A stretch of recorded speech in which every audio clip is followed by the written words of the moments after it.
प्रिय बहनों और भाइयों, बेटे और बेटियों, हम सब मिलकर कोरोना के खिलाफ युद्ध लड़ रहे हैं। राहत की बात यह है कि अब लगातार पॉजिटिविटी रेट कम होता चला जा रहा है। 22 अप्रैल को पॉजिटिविटी रेट जहाँ 24.29% था, ये घटते घटते आज 25 अप्रैल को 23.01% हो गया। एक और राहत की बात है कि अब जहाँ संक्रमित होने वाले भाई और बहनों की संख्या लगभग स्थिर है, 13,000 के आसपास बनी हुई है, वहीं स्वस्थ होकर घर जाने वाले भाई और बहनों की संख्या तेजी से बढ़ी है। 19 अप्रैल को ये संख्या 6,836 थी, 25 अप्रैल को बढ़ के 11,324 हो गई। लगातार स्वस्थ होने वालों की संख्या बढ़ रही है, रिकवरी रेट हमारा बढ़ता चला जा रहा है, लेकिन अभी लंबी लड़ाई बाकी है। और याद रखिए, ये जो रिकवरी रेट बढ़ी और पॉजिटिविटी रेट कम हुआ, इसका सबसे बड़ा कारण है आपका सहयोग। कोरोना कर्फ्यू, कोरोना से लड़ाई घर के बाहर निकल के नहीं जीती जा सकती। कोरोना से लड़ाई हम घर पर रहकर ही जीत सकते हैं। हम घर पर रहे, इसलिए संक्रमण की दर अब घटती और है।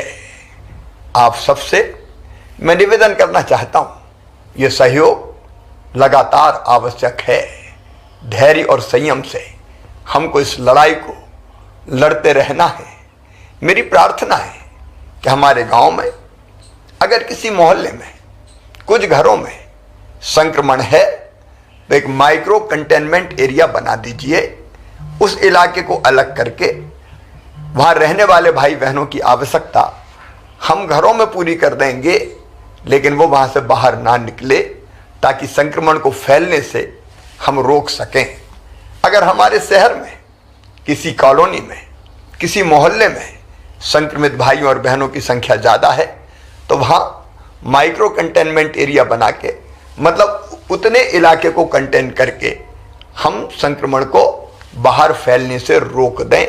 ये सहयोग अत्यंत आवश्यक है और इसलिए अब माइक्रो कंटेनमेंट एरिया बनाने की नीति भी इस लड़ाई में हमने सम्मिलित की है।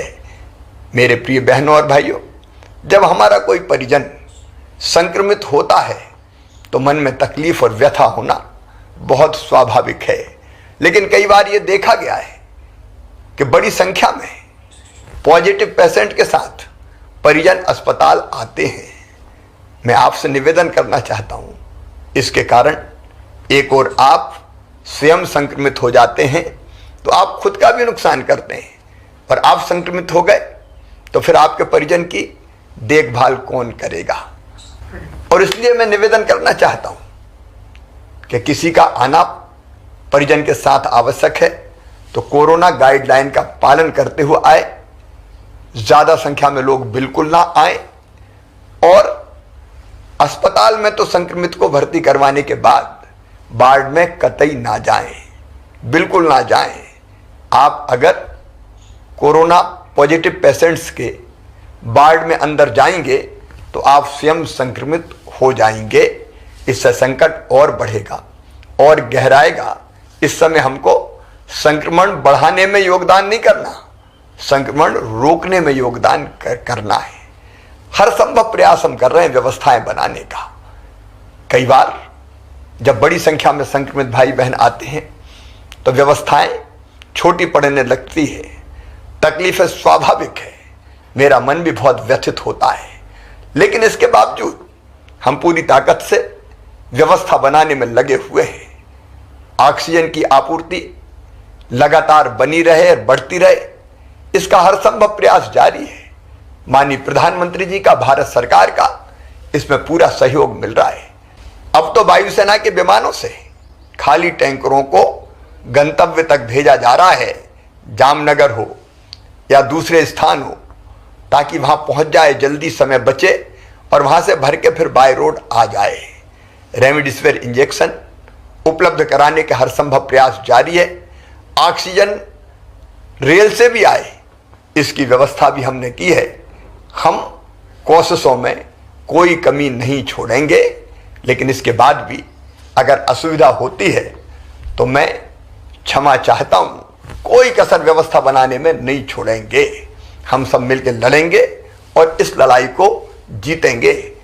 एक तरफ जहां हम सब मिलकर महामारी से लड़ रहे हैं, वहीं दूसरी तरफ इन कठिनाइयों वाले समय में आपका जहान भी चलता रहे, इसकी कोशिशें भी हम लगातार कर रहे हैं।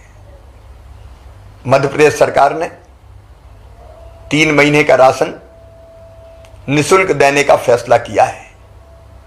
माननीय प्रधानमंत्री जी ने, भारत सरकार ने भी 2 महीने का राशन मई और जून का निःशुल्क देने का फैसला किया है। निःशुल्क राशन के साथ साथ हमारे जो स्ट्रीट वेंडर है, क्या वो शहरी हो, फुटपाथ पर सामान बेचने वाले, छोटा मोटा कारोबार करने वाले या ग्रामीण क्षेत्र के हो, उनके खाते में भी 1000 रुपया डालने का हमने फैसला किया है। जल्दी ही किसानों के खाते में मुख्यमंत्री किसान कल्याण योजना की निधि की एक किस्त भी डाली जाएगी। जनता को राहत देने के हर संभव उपाय हम लगातार करते रहेंगे। लेकिन एक बात और ध्यान रखिएगा, इस लड़ाई में अगर हमारे सेनापति कोई हैं तो वो सेनापति है डॉक्टर्स, पैरामेडिकल स्टाफ, हमारी नर्स बहनें, हमारे वार्ड बॉय। ये अपनी जान हथेली पे रख के, अपनी जान जोखिम में डाल के ये इस लड़ाई को लड़ रहे हैं।